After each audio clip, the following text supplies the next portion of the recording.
एगो गाना आप लोग सुन लो कि छोड़ी माई मनीषा जी हो गमछी, माई मनीषा जी के गमछी तनी लिया के दे दी सब।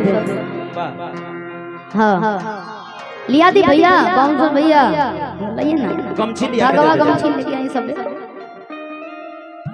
देखी बाबा आगे तैयार बनी देवे खातिर गमछी। लीजिए एक्सेप्ट कर लीजिए, लेकिन मैचिंग मैचिंग रहे चाहिए दोनों बहन के। हाँ अब हो सखी बड़ी लोग रितिका बेचारी ढेर लंबो खल दिक्कत बदल लोग के, लेकिन भगवान हमरा के इतना ना छोट बना दे कि हम का करें, कहाँ शिकायत करे जाए हम केकरा से। बड़ होती तो और ही बड़ा करती कि छोड़ी गबन हरी में हरिया, कि छोड़ी गबन हरी में हरिया, कि पिया भइला गुलाबी के हो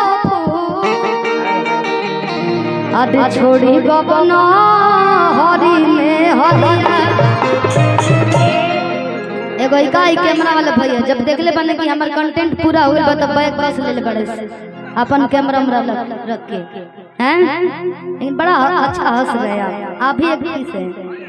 अरे कबनी सवतिया अरे मरले ममतिया कि अपने गुजरिया के गइल भू,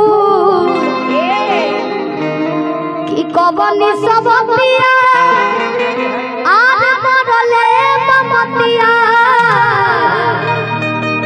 अपने गुजरिया के गइला तू कि सुना सुना लागेला से जरिया, सुना सुना लागेला से जरिया, पिया भला भुला के हो छोड़ी गबला हरिया।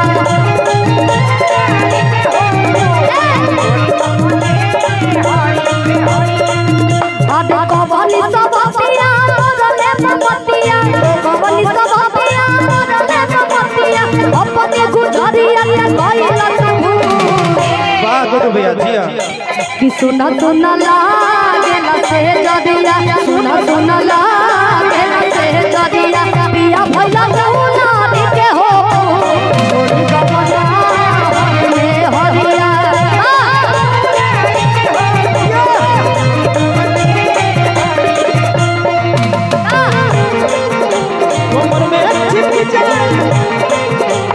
भैया भैया भैया भैया भैया देख रहे हैं डी सर्फ लगाइए इसके लिए, डी सर्फ।